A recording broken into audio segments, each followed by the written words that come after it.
Dieu, envoie-nous toujours des prophètes. Je ne suis pas le premier et je ne serai pas le dernier. Mais quand tu enverras un prophète après moi, donne à nos enfants de le reconnaître, car la plus grande bénédiction sur la terre, c'est le prophète vivant. De même qu'en son temps, les élus ont reconnu Moïse, de même qu'en son temps, les élus ont reconnu Jérémie, de même qu'en son temps, les élus ont reconnu les prophètes, de même que lorsque tu étais sur la terre, les élus t'ont reconnu, de même qu'aujourd'hui, les élus vivant dans ce temps m'ont reconnu. Fais en sorte qu'après moi, lorsque tu enverras des prophètes sur la terre, nos enfants puissent les reconnaître. C'est ma prière, Seigneur. Accorde-nous cela, Seigneur. Merci, Seigneur Jésus-Christ. Amen. Application Prophète Kakou Philippe, officielle pour Android et iPhone. Des photos et vidéos, des chants et prédications, tout le message du prophète Kakou Philippe dans une seule application gratuite. Tu aimes Dieu, tu es à la recherche du salut, quelle que soit ton appartenance religieuse, l'application Prophète Kakou Philippe officielle est pour toi.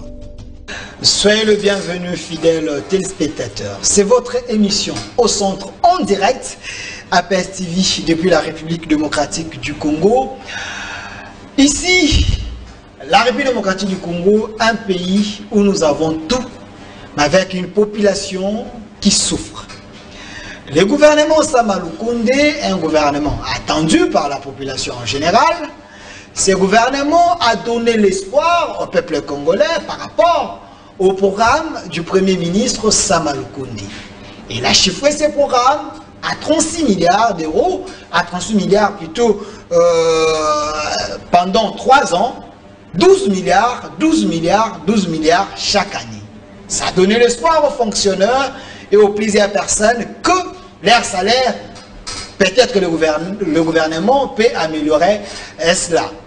Également, nous avons encore un problème, mais ce gouvernement de Sama a décidé de relever ces défis, les défis de l'insécurité à l'Est. Ituri et Beni, tous ces côtés-là, là où l'insécurité règne, ce gouvernement a pris ces problèmes à cœur pour résoudre ces problèmes. Le président de la République, Félix Antoine Tshisekedi, il avait promis de donner la paix à Beni. Il est en train de faire les efforts selon les autres. L'état de siège, est-ce une solution à cette problématique de l'insécurité à l'Est ou un mauvais départ pour le mandat de Félix Antoine Tshisekedi? Avec toutes ces questions très questionnantes, sur ces plateaux, nous allons les analyser avec les acteurs politiques majeurs de notre pays.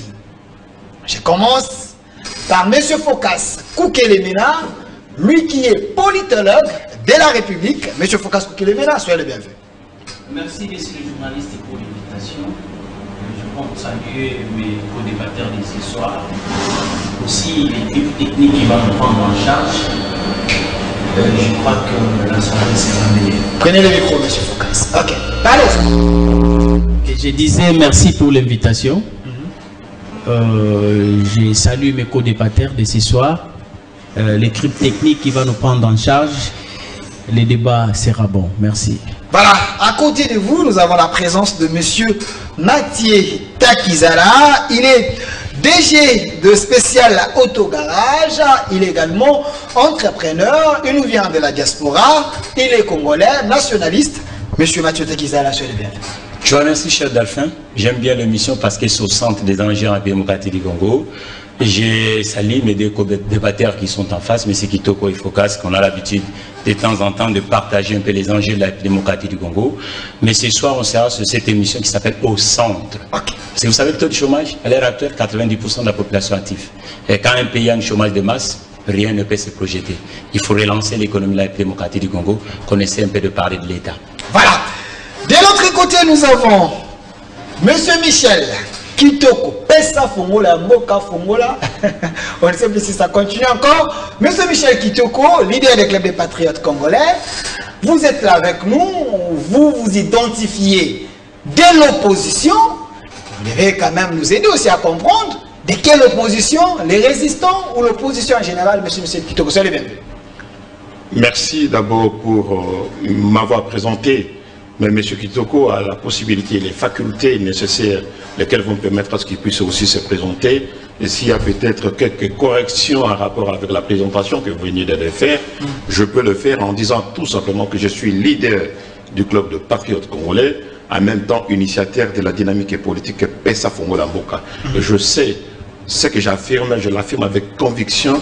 Je ne veux pas me lancer dans le système politique et politicien qui consiste à dire il vient sur le plateau pour quémander l'adhésion à un regroupement politique bien défini ou bien identifié, ou encore demander un poste sur le plateau. Je demande aux officiels de mon pays de ne pas avoir un regard précis à ce qui concerne une nomination quelconque, à ce qui me concerne mon nom, surtout à ces temps précis. Vous êtes de l'opposition? Je suis de l'opposition. De quelle opposition? Je l'assume, mon républicaine. Vous allez le savoir. Résistant. Et d'ailleurs, à ce qui concerne l'opposition, j'annonce à la face du monde que bientôt, je suis en train de me préparer.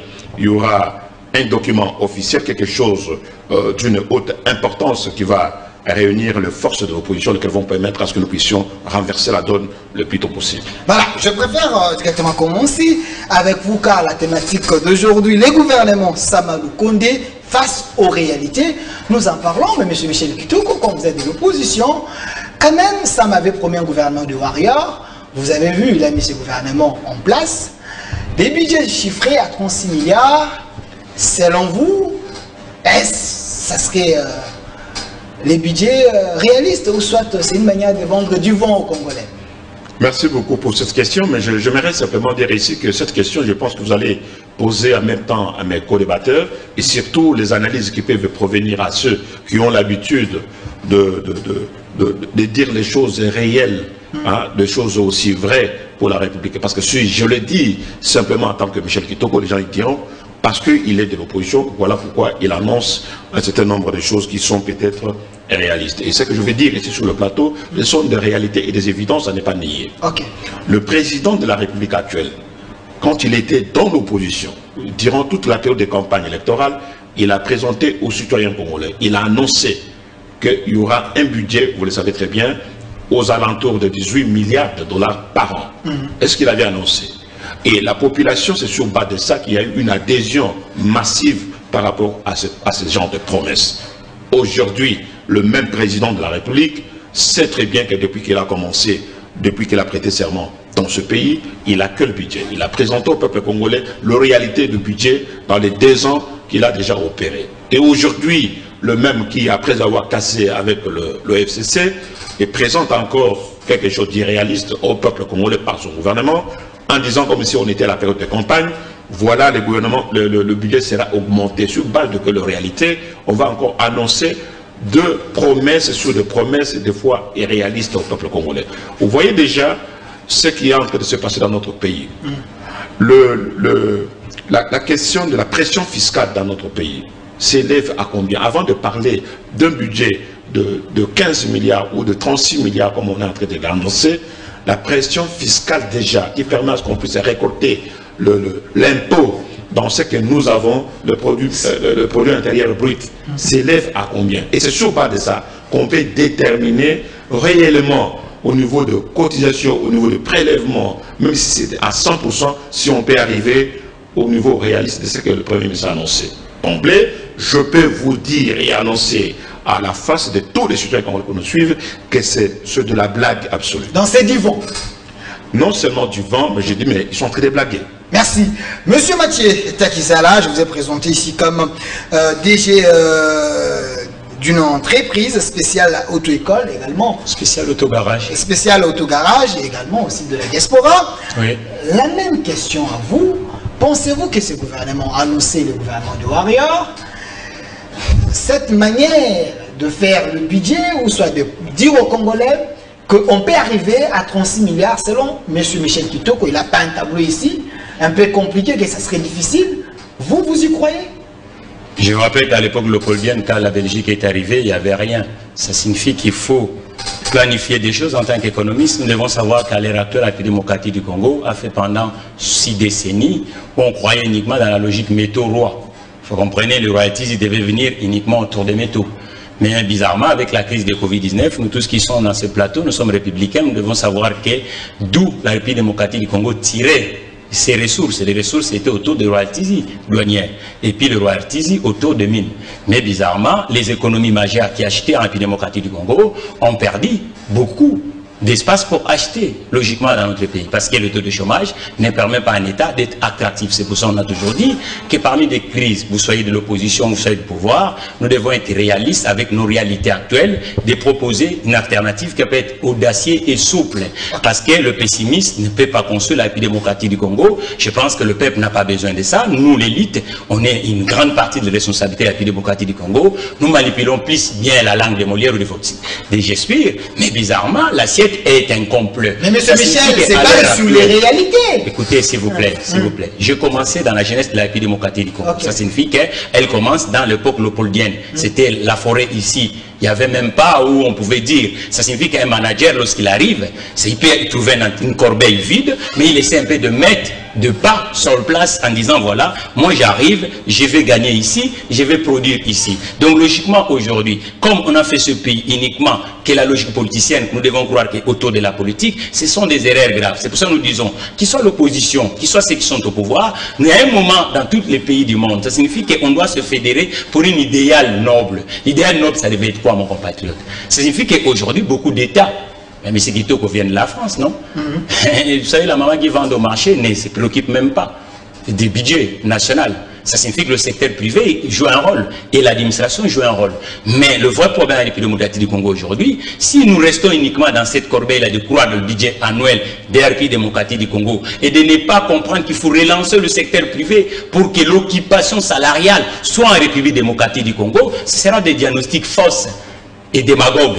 Il suffit qu'à l'heure actuelle, nous devons comprendre que le gouvernement de M. Tshisekedi, depuis qu'il est arrivé, c'est un gouvernement de coalition, de cohabitation même, je peux dire. Ça signifie que nous sommes dans un régime semi-présidentiel où le président Tshisekedi, en 2018, quand il a pris le pouvoir, ça signifie qu'il n'était même pas majoritaire dans des chambres. Vous comprenez? Donc, il y avait des forces politiques qui ont fait alliance avec le président Tshisekedi. Mais bizarrement, dans notre intérieur intellectuel congolais, on voit uniquement le monarque congolais qu'on appelle président de la République. Vous comprenez? Donc, aujourd'hui, ils viennent de défaire le première alliance. Ils créent un autre fonds commun, comme l'autre fonds en Belgique, avec l'Union sacrée. C'est toujours les alliances avec les autres forces politiques. Je pense que qui soit l'opposition, et nous, par exemple, le patronat, les partenaires sociaux, ce qu'il y a à faire aujourd'hui, de chercher des voies et moyens, de faire des réformes souples et louables pour avoir une attractivité que la République démocratique du Congo puisse emprunter. Parce qu'aujourd'hui, tant que l'épargne est absent, tant que le pouvoir de consommation des Congolais est absent, je pense que ce qui peut nous aider aujourd'hui à assainir l'écosystème congolais, de chercher des voies et moyens pour dégager des commandes publiques au niveau de l'État, pour qu'on puisse relancer cet État. Parce que sinon, personne n'a une baguette magique à l'heure actuelle qui peut vous dire que voilà, vous avez un chômage de 90% de la population active.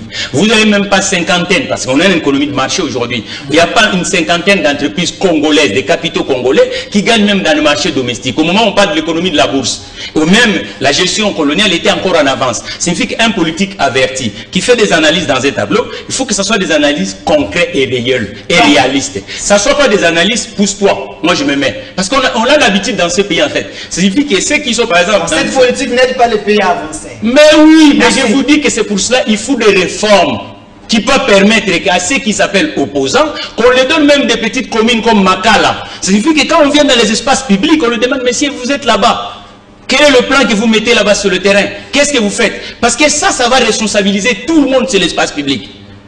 Merci, Monsieur Mathieu Takizala. Donc, vous croyez que c'est possible qu'avec ce gouvernement de Sama Lukonde, vu il y a la volonté, c'est possible. Voilà, Monsieur... On n'a pas de solution, mon compatriote. Monsieur Fokas Pukilemena, politologue de la République. Sama Lukonde rêve trop ou le Congo est capable d'offrir plus? Effectivement, nous sommes dans un contexte bien précis. Nous sommes ni dans la période de propagande, ni dans une période quelconque, mais plutôt une période d'intégration.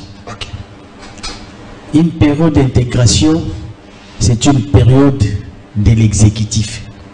c'est-à-dire la matérialisation des projections de gouvernance des acteurs politiques.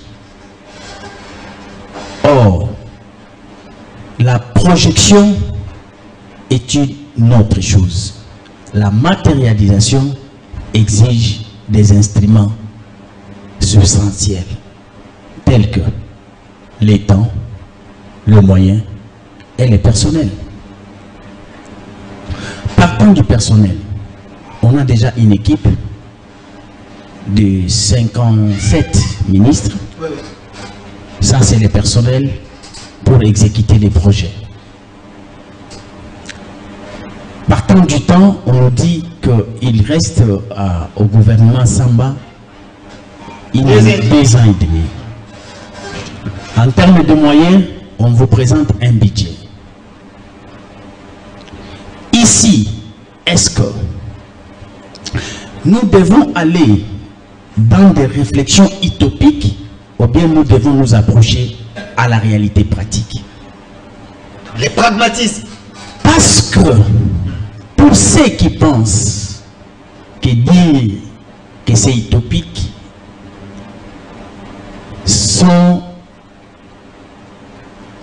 à mon sens, à côté de la plaque pour invoquer le concept de pessimisme.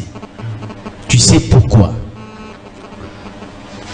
Avant que tu te rassures, même si on vous informait qu'il y a un lion dans la forêt, si tu es un homme intelligent et curieux, tu peux poser la question de savoir: est-ce que je peux voir des signaux qui indiquent l'existence du lion dans cette forêt? Il va te poser la question: qu'est-ce que tu veux voir pour que tu sois rassuré? Tu lui dis: je peux voir ses pattes quand il traverse, quand il marche, quand il se promène. Je vais voir ses excréments parce que il balade, et tout ça, ce sont des indications. C'est un faisceau qui renseigne. Même si tu n'as pas vu les lions, mais au moins tu es rassuré. Oh, je vis les pattes, ça ce sont les pattes des lions. J'ai vu les excréments. Les excréments signalent bel et bien que dans la forêt, le lion existe. C'est-à-dire quoi? Quand on nous pose la question, est-ce que c'est réaliste? Si nous disons non, ce n'est pas du pessimiste. Forcément, parce que nous avons interrogé le faisceau, les indicateurs, on n'a pas vu. Ce qui peut nous confirmer que cela est vrai et réel. Partons des éléments, parce qu'il s'agit de l'économie, il s'agit du chiffre. Une minute. Nous avons notre PIB qui est autour de 55 milliards de dollars. Et ça, on ne rêve pas. Tout économiste qui travaille dans l'intelligence, il le sait. Et ce n'est pas moi qui l'ai dit, il y a des structures appropriées. Partant de la logique du président de la République, le président, il a dit dans son discours qu'il va appliquer la pression fiscale à notre PIB. Parce que c'est de là où nous devons rester dans les débats pour dire est-ce que c'est réalisable ou pas réalisable. Okay. Nous devons arrêter avec des concepts inutiles, avec des discours. Ici, c'est l'économie, les chiffres. De ce fait, quand vous regardez 55 milliards de PIB et que si on appliquait la pression fiscale de 25%, il est vrai qu'on est capable de réaliser autour de 13 milliards de dollars l'an. Mais cette démonstration, il y a M. Michel qui vous a dit ici que le chef de l'État, quand il présentait son programme au niveau de la place Béatrice Hôtel, il a parlé d'un budget de 17 milliards 350 millions de dollars l'an. Équivalent de 18 milliards. Équivalent de à peu près quoi. Mais l'an 2019, l'an 2020, il y a eu application de la pression fiscale sur notre PIB. Savez-vous comment nous sommes renseignés?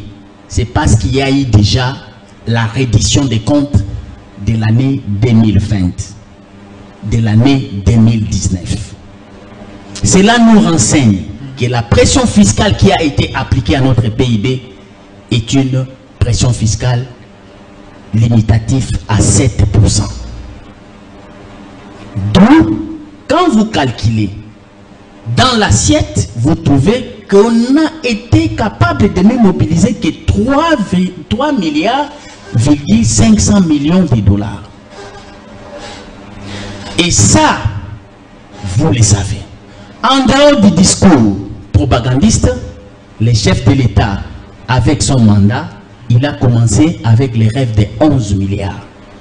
Avec la même logique de la pression fiscale de 25%. Mais malheureusement, 2019-2020 renseigne. Nous ne sommes que à 3 milliards et demi. Mais regardez-moi. 30 secondes, monsieur. Nous avons 3 trimestres pour parler de l'année budgétaire. Okay.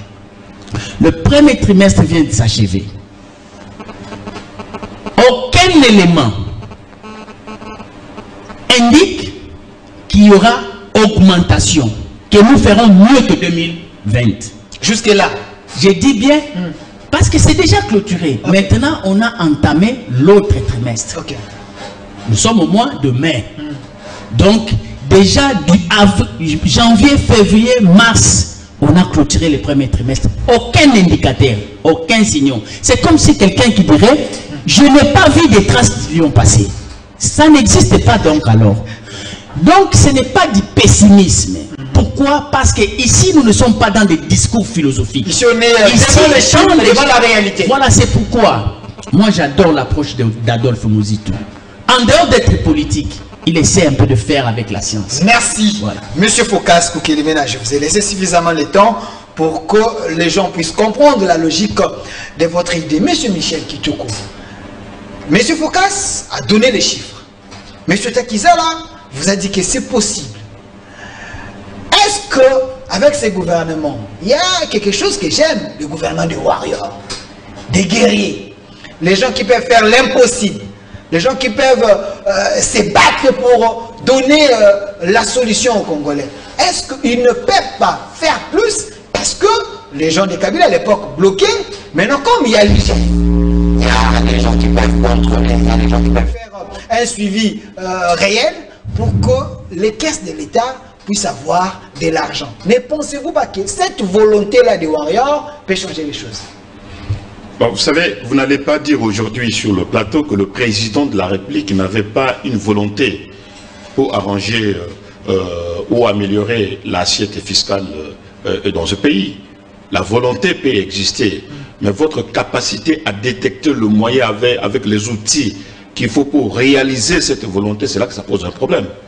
Mais il est dit, n'importe quel analyste, et moi je pense que même dans la subconscience et conscience des acteurs politiques d'aujourd'hui qui se trouvent dans l'Union sacrée, ils les savent trop bien, ils n'osent pas peut-être les dire tout haut, mais ils les savent trop bien que les indicateurs actuels ne permettent pas à ce qu'on puisse réaliser cela. Ce n'est pas moi, M. Michel Kitoko, qui va aller récolter les fonds ici et là pour remplir la caisse de l'État. L'histoire nous renseigne dans ce genre de choses comment ça s'opère. On a bien dit ici que l'assiette, la pression fiscale dans notre pays, c'est-à-dire que le PIB, produit intérieur brut, c'est sous bas de ça qu'on doit se baser pour savoir comment calculer ce qui revient à l'État. Et d'ailleurs, 25% c'est déjà beaucoup. C'est vraiment, il faut serrer ceinture à 100%. Je l'ai dit depuis l'année dernière, vous étiez encore peut-être dans d'autres chaînes. Lorsque j'ai vu notre pays sombrer dans l'abîme avec Covid-19, nous avons proposé plusieurs fois qu'on laisse les provinces qui n'étaient pas atteintes par Covid-19 et ne pas faire copier-coller avec les systèmes français. Parce que nous n'avons pas les mêmes moyens.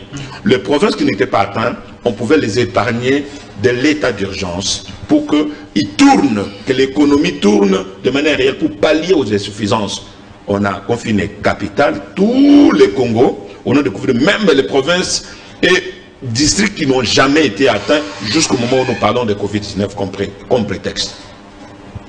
Moralité, Nous avons voulu faire comme les États-Unis d'Amérique, faire comme la France, sachant bien que nous n'avons pas le même moyen à réguler les problèmes. En France, on paye tous les chômeurs, même le travailleur qui n'allait pas au travail. Mais ici au Congo, le chômage, l'économiste vient de le dire ici sur le plateau, le chômage a atteint un degré inquiétant dans ce pays. L'auto-entrepreneur, c'est-à-dire que le débrouillardisme des Congolais, qui fait vivre les Congolais, ça c'est un élément capital. Alors maintenant, sur base de quels indicateurs que le Premier ministre se base pour dire qu'il va réaliser ce budget? La volonté peut-être des acteurs ou des ministres qu'il a mis en place. Parce que peut-être, attendez, parce que chaque ministère doit faire un effort que dans son secteur, qui a au moins de moyens. Alors, si les gens qui étaient là, eux-mêmes étaient un blocage pour que le gouvernement ne puisse pas décoller, avec la volonté de ces warriors, peut-être vous voyez, lorsque vous allez avec cette approche que chaque ministère doit régénérer le moyen pour mettre dans la caisse de l'État, vous allez demander au ministère des Affaires sociales à régénérer le moyen. Vous allez demander au ministère, à la police de notre pays à régénérer le moyen.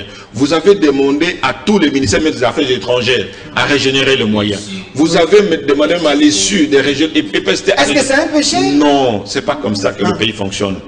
Le pays ne fonctionne pas. Il y a des taxes que les gens payent des taxes, ça allait dans les poches des gens. Mais aussi à la canalisation de moyens, l'État peut gagner, M. Michel. Vous savez, il y a des choses qui sont établies dans le monde entier et qui s'appliquent. Ces choses-là, ce n'est pas de manière hasardeuse qu'on amène les éléments sur le plateau pour dire on va faire ceci, vous les ministères des Affaires sociales, vous devez sortir un peu d'argent là-bas pendant que le même ministère qui doit chercher l'argent du gouvernement pour aller aider la population victime de beaucoup de choses. C'est pas comme ça. C'est que l'État doit disposer le mécanisme approprié, prévu dans la constitution de notre pays pour en arriver à obtenir le moyen qu'il faut, mettre le moyen qu'il faut pour accompagner l'État, c'est-à-dire que la puissance publique et faire développer un certain nombre d'activités prévues comme telles. Et vous le savez, c'est pas moi qui l'ai dit, l'histoire de ce pays nous renseigne, l'histoire récente de ce pays nous renseigne que 70% du budget de notre pays, ça va où? Aux mêmes institutions auxquelles tu demandes qu'ils régénèrent le moyen. Vous comprenez? C'est-à-dire que si les institutions vont chercher le moyen, partons de votre logique, cherchent le moyen pour se nourrir elles-mêmes, ça pose déjà un problème en termes de développement de notre pays. Nous n'avons pas la marge de manœuvre qui fera qu'on aille même ne serait-ce que 10 ou 20%, lesquels vont permettre à ce qu'on fasse ne serait-ce qu'une route qui relie Kinshasa ou ne serait-ce que le province ici à côté. Ça posera énormément de problèmes. Donc voilà pourquoi nous partons de cette réalité.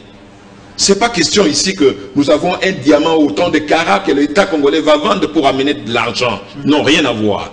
On vous parle ici de le produit intérieur brut que nous avons aujourd'hui. D'ailleurs, Focas était clément pour dire 55%. Pour ça, au moment où je vous parle, les indicateurs montrent que nous sommes en deçà de 40.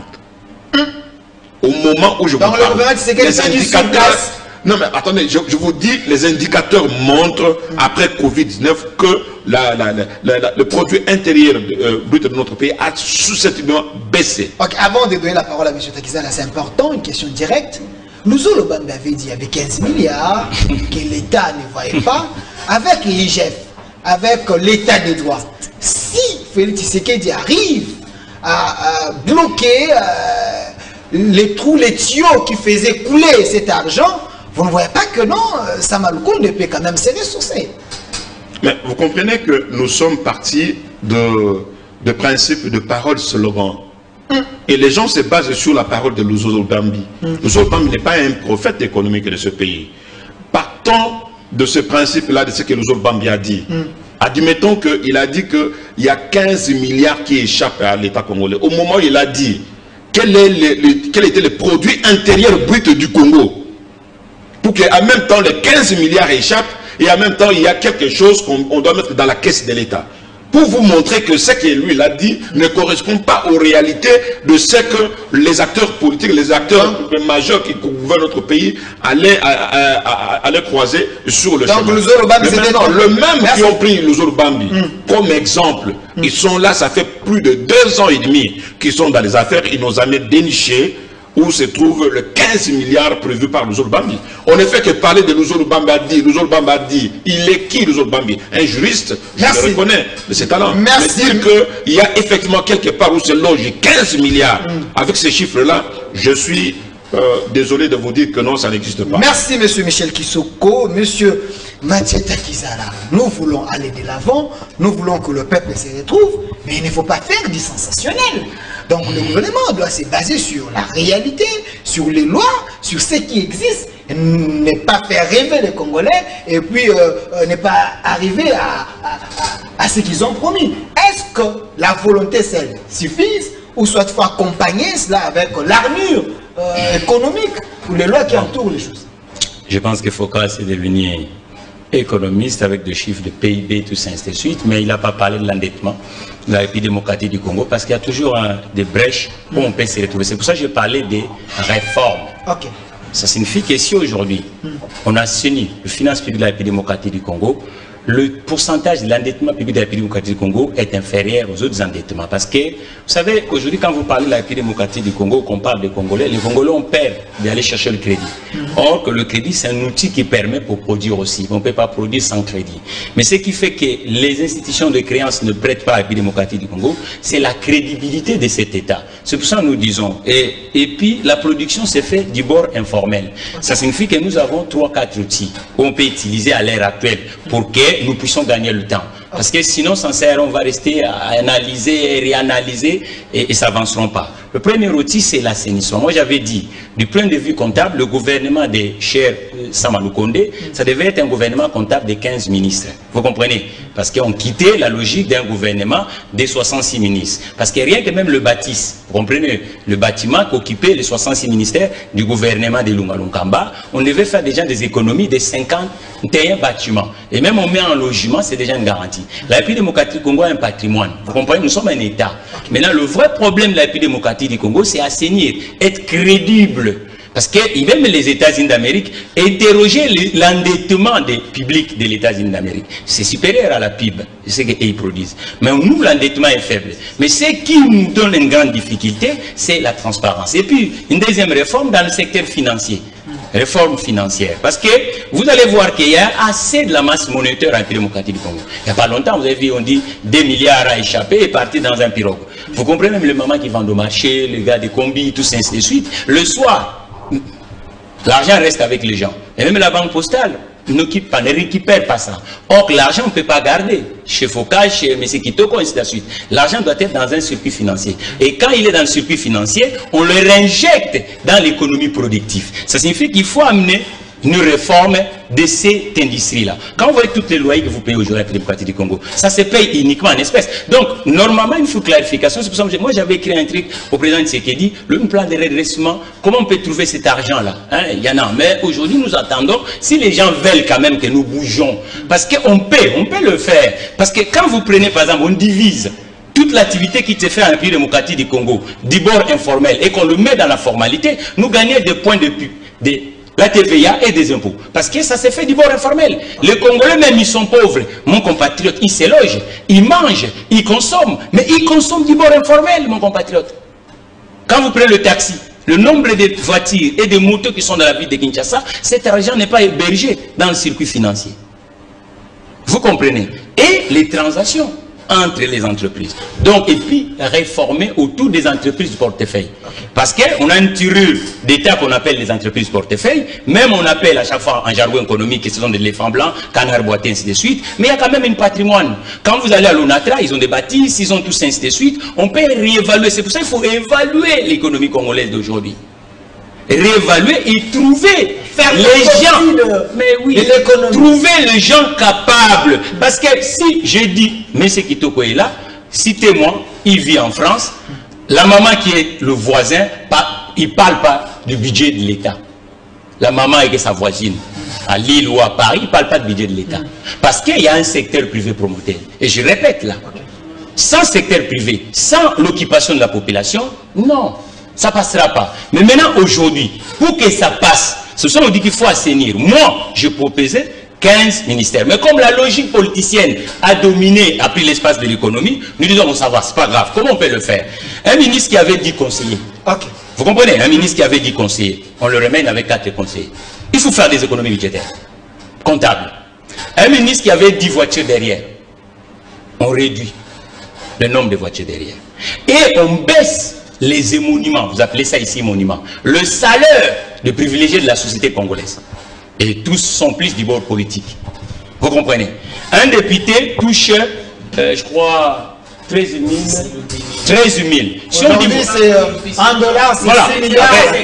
Voilà. C'est un secret. Voilà, un député touche 13 et quelques. Si on prend par là, on dit voilà, nous sommes en période de crise, tout le monde doit faire des sacrifices, on retire le 40% de ce que le monsieur touche. Il faut vraiment être souple. Si on veut que les institutions crédibles puissent nous prêter. Parce qu'il faut chercher de l'argent. Aujourd'hui, si on croit plus dans la logique, comme Focas est en train de faire là, on va droit au mur. Et il faut chercher maintenant à assainir le finance publique de la République démocratique du Congo pour garantir l'espace pour endetter. Là, nous entrons maintenant dans l'inquiétude, monsieur Mathieu Takizala, parce que lorsque vous ouvrez la boîte comme ça, si on regarde la réalité, on n'a pas réduit la taille même de ces gouvernements, c'est encore au-delà des 50. Les ministres ont l'Égypte toujours comme auparavant. Et nous proposons. Ils sont obligés de saisir. Ça m'a proposé ces montants-là en laissant seulement mais il n'est pas les mêmes conditions. Alors, c'est là, nous risquons de donner à Focas raison qu'il n'y a pas de signaux qui montrent qu'on peut arriver à cela. Donc là, le peuple doit être inquiet. Non, Delphin, regarde, le problème c'est quoi?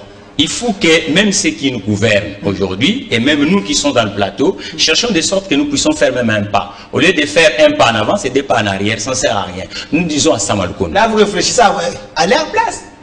Non.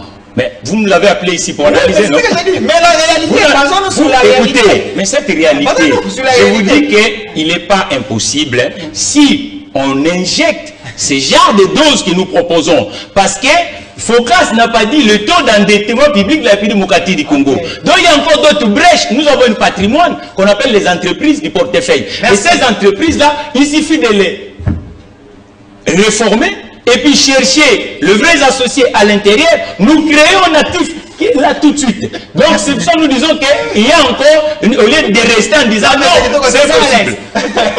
Voilà, monsieur Focas, avant que nous puissions parler de l'insécurité état de siège, mais c'est votre tour de parole par rapport à ce deuxième tour de table.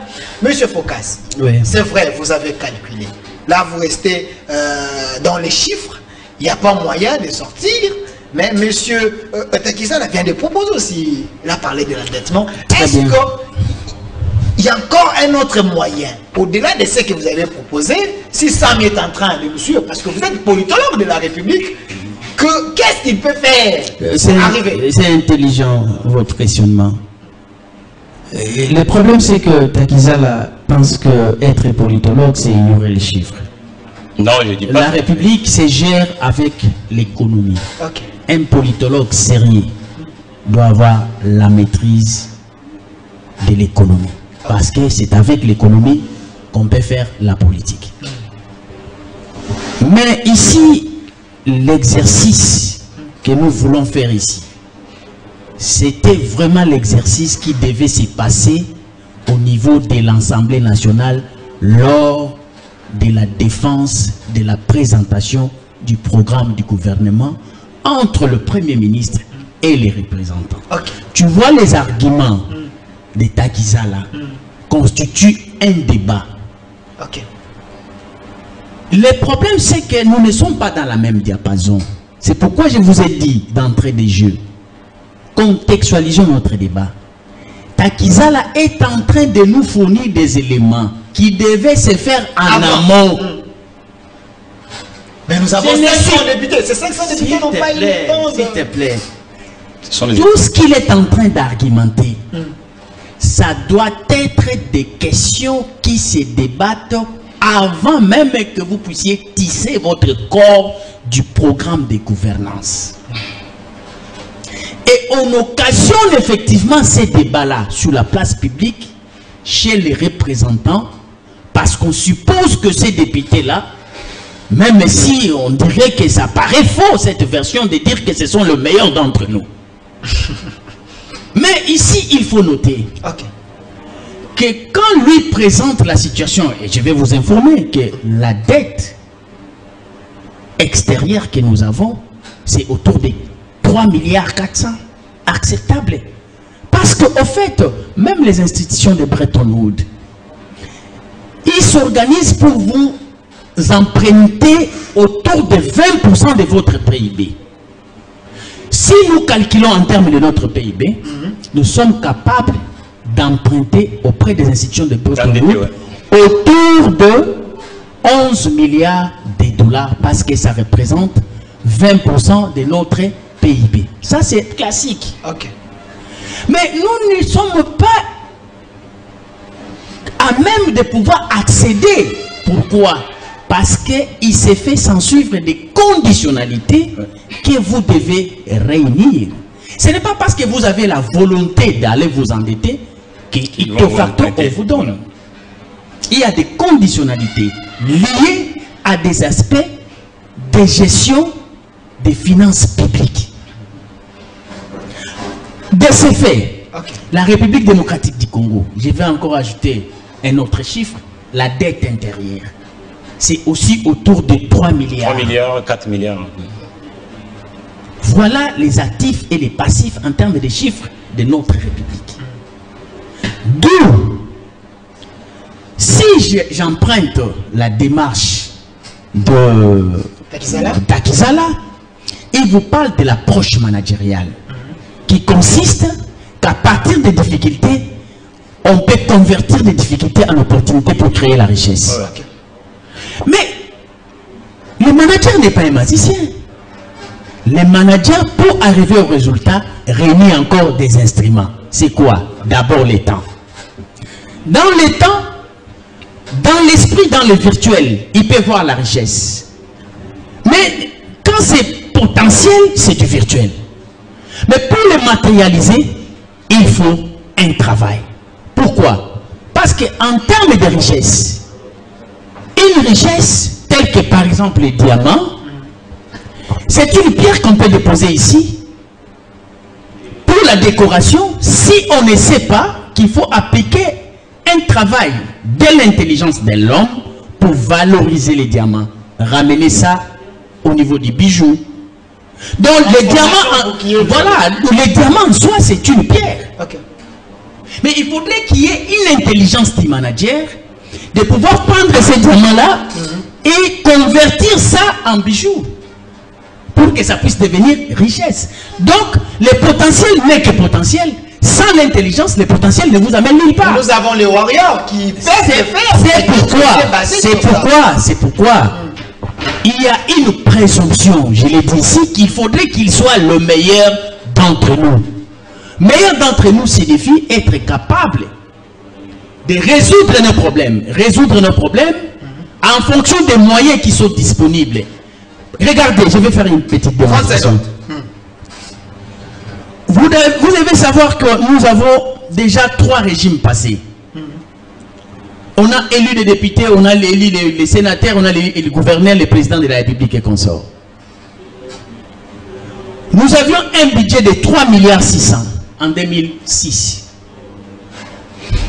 On a fait les élections en 2011. En 2011, le quinquennat de 2006 n'a pas dépassé le budget de 3 milliards 600. Le top de top s'est arrêté à 4 milliards. Depuis 2006 jusqu'à nos jours, la barre de la réalisation effective du budget n'a jamais dépassé 4 milliards. Donc, c'est-à-dire quoi? Il y a du potentiel, mais il n'y a pas de l'intelligence qui se dégage de la part des chefs, de ceux qui sont faits. Donc, c'est-à-dire que c'est ça, en fait, notre problème. Parce qu'il est constaté que nous, en fait, nous sommes pauvres par le fait de ce que l'on appelle les capital humains. Merci. Les capital humains consistent à faire constater que, à partir des difficultés, il y a un individu capable de convertir les difficultés en opportunités pour créer la richesse. Merci, mais monsieur. ces gens-là, on n'en a pas. La plupart de ceux qui se baladent au pouvoir, c'est juste pour régler leurs propres problèmes. Ce sont des consommateurs de la richesse qu'ils trouvent. Merci, monsieur Parce qu'ici, on devait nécessairement constater que notre budget croît chaque année parce qu'il y a chaque fois des élites qui montent, qui circulent, mais le budget reste stagnant. Merci. Leur vie change. Mais le peuple, voilà. Merci, donc, il n'y a monsieur pas un Foucasse. travail intelligent qui est appliqué sur ce que nous avons sur terre. Merci, monsieur Foucasse. Vous avez senti dans l'intervention de monsieur Foucasse des questions très questionnantes. Je me suis posé la question quand il parlait. Nous avons eu le gouvernement, on a vu le professeur, le docteur, tout ça. Est-ce que vous n'avez pas eu le temps de réfléchir sur ce que nous avons pour donner quand même à ces pays les moyens qu'il faut à la taille de sa richesse? Allons à ce deuxième point important, l'état de siège. Le chef de l'État a montré la volonté. Depuis le début de son mandat, il avait dit qu'il va donner la paix à l'Est. Le gouvernement Sama Lukonde lui-même, il a aussi parlé, la priorité de la priorité, c'est aussi mettre fin à l'insécurité. Monsieur Michel Kitoko, leader des clubs des patriotes, la population, c'est votre première préoccupation, de bien-être. Pensez-vous qu'avec l'état de siège décrété, il y aura quand même le début de la solution pour le problème de l'Est? Je vais répondre à votre question, mais parce que vous avez quand même posé une question préliminaire que nous avons déjà débattue, et j'aimerais quand même introduire un élément important, et qui fait que même le président de la République lui-même, il ne croit pas à la projection budgétaire de Sama Lukonde. Oh là là, ne dis pas ça. Je vous l'ai dit, parce qu'il ne peut pas, lui, le premier citoyen de la République et régulateur des élections de notre pays, aller demander de l'aide à l'Union européenne pour éduquer nos enfants. Alors que le budget principal est déjà promis, discuté et projet du gouvernement présenté comme tel était déjà là entre ses mains et qu'il avait déjà pris connaissance et qu'on a pris compte même de cette situation de la gratuité scolaire. Qu'est-ce qu'on a vu? Charles Michel arrive, c'est la République démocratique du Congo, parle bien du président de la République à qui on demande une aide pour l'éducation de nos enfants. D'abord une honte absolue. Moi, en tant que patriote, je ne peux pas demander le moyen d'un voisin ou d'un adversaire pour éduquer mes propres enfants. Ne serait-ce que par élégance, ça montre déjà les faiblesses qui font que vous ne saurez pas réunir le moyen que vous voulez pour le développement, question sociale d'abord de votre propre problème, ou aussi le développement de votre pays. C'est un indice, selon vous, que le chef de l'État ne croit même pas. Même le gouvernement actuel, commencé par le président de la République, ne croit pas à cela. Voilà, il commence à tendre déjà la main à l'extérieur du pays. L'état de siège. Et plus grave encore, c'est qu'on vous promet qu'on viendra vous donner le moyen pour éduquer vos enfants. Et dans l'entretemps, vous faites quoi? Déjà un signal très fort et amer. Revenons sur la question que vous posez, question initiale, là, ce qui concerne l'état de siège. Est-ce un début de la solution pour ces Très bien. problèmes? L'idée n'est pas mauvaise. Au contraire, moi je suis parmi le citoyen pragmatique qui demande à ce que cette situation vraiment s'arrange. Non seulement que je suis parmi les premiers qui ont demandé la délocalisation de l'état-major général de notre pays à l'est du pays pour en faire une réalité de la sécurité permanente pour sécuriser nos concitoyens qui vivent dans des conditions nocives à l'est du pays. Mais là maintenant, la question de l'état de siège se pose un problème. C'est au niveau des contenus qu'on a donné à l'état de siège qui se pose maintenant un problème.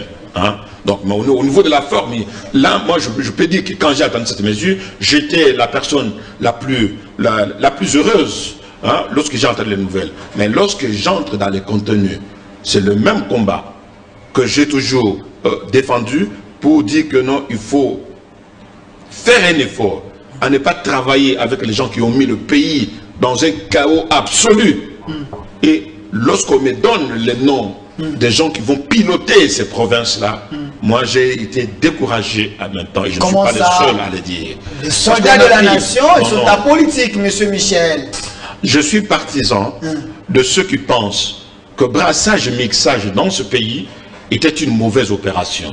La plupart de rébellions qui sont nées à l'est du pays avaient comme but d'intégrer et d'infiltrer notre propre armée. Aujourd'hui, la plupart des citoyens congolais pleurent que nous sommes infiltrés au sein de l'armée. Mais l'officialisation a déjà eu lieu par le fait que lorsqu'il y a une rébellion, au lieu de punir les acteurs de la rébellion, on le met dans les institutions de notre pays au nom de la paix, au nom des amnisties, et c'est là. Nous avons commencé avec le RCD qui a harcelé Mouzé Laurent Désiré Kabila ici. Au finish, on a dit quoi? On les intègre dans l'armée nationale. Et qui était le premier à demander cela? Le même Louis Michel qu'on accueille aujourd'hui à Fanfare, qui ont demandé cela.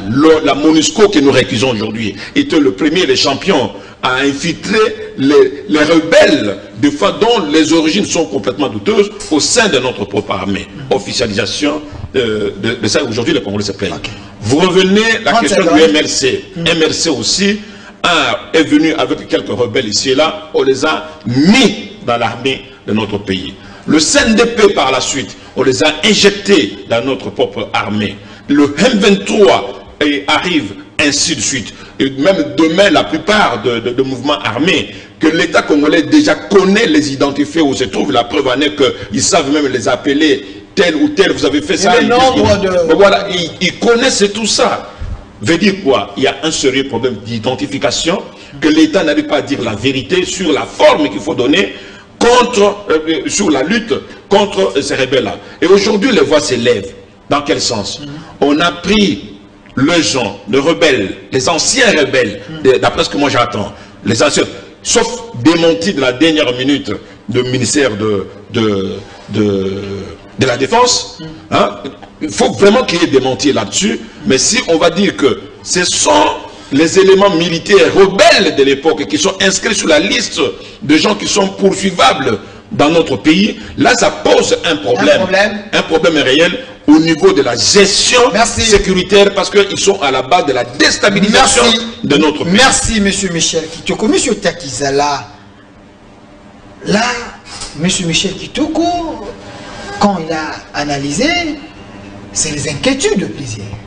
Nous voulons avoir la solution, trouver la solution au problème de l'Est, mais prendre le même rebelle, les anciens, et les nommer. Pensez-vous qu'un soldat peut être transformé par l'amour du pays, peut faire mieux? Si c'est le cas, pensez-vous que cet état de siège ne va pas apporter des solutions? Vous savez, ce phénomène de l'Est, ça fait des décennies.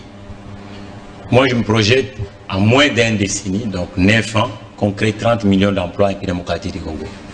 Le problème de l'Est ne peut pas se résoudre uniquement dans la logique militaro-sécuritaire.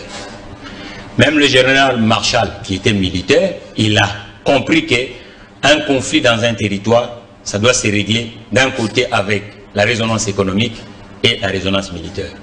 Vous voyez, l'inoccupation de la population congolaise crée déjà un vrai problème en République démocratique du Congo. Le problème du chômage de masse.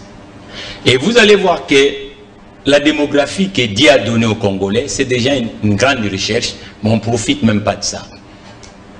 Le 9 voisin, il n'y a pas un État qui a une démographie de la République démocratique du Congo. Ça signifie qu'il suffit de mettre tout le monde en mouvement, de subventionner l'activité économique, de financer l'activité économique. Parce que je vous informe à l'heure actuelle, chers compatriotes, que le PME en République démocratique du Congo ne sont pas financés. Or, ce sont le PME qui crée de la valeur. Donc, l'Est, c'est vrai, on peut croire dans la logique des armes, mais j'informe mon gouvernant qu'il faut amener l'approche économique là derrière. Parce que même le voisin, vous savez, il rentre, toute guerre, il y a toujours l'intelligence économique derrière. Parce que quand le voisin rentre chez toi, qu'est-ce qu'il vient chercher? Quand on pique le diamant, pour faire quoi? Pour aller mettre au musée? Non, il vend, il récupère des sous. Vous comprenez? Mais ils profitent avec le faible qui sont de notre côté. Ils sont faibles pourquoi? Parce qu'il n'y a pas d'occupation. Ça signifie qu'aujourd'hui, si nous essayons de résoudre, parce que le crise en République démocratique du Congo, depuis que ça a commencé, post de l'administration autochtone congolaise, on a toujours pensé qu'on va absorber ça uniquement dans la résonance ou militaire ou politicienne. Voilà, on va se réunir, on partage des postes, on nomme l'autre un magistrat, on fait tout ça ainsi de suite. Bizarrement, ça ne résout pas tout le problème. Donc aujourd'hui, je pense qu'il est une nécessité de créer un plan de relance pour l'Est de la République démocratique du Congo. Ça signifie qu'il y a ce qu'on appelle l'économie de la guerre. Parce que même le militaire, il va aller avec le véhicule, non? Si ça tombe en panne, est-ce qu'il y a un magasin à 15 km qui va donner le pneumatique, tout ça, ainsi de suite. Donc, il faut que nous pensons vraiment le problème de l'Est, d'amener aussi l'approche économique. Voilà. Merci, monsieur Mathieu Texala. Vous avez compris que l'économie, c'est sur ces plateaux. Dans chaque prise de parole, il amène l'impulse de l'économie à l'intérieur. Monsieur Focas, depuis que la République démocratique du Congo est Congo, ce pays n'a jamais pris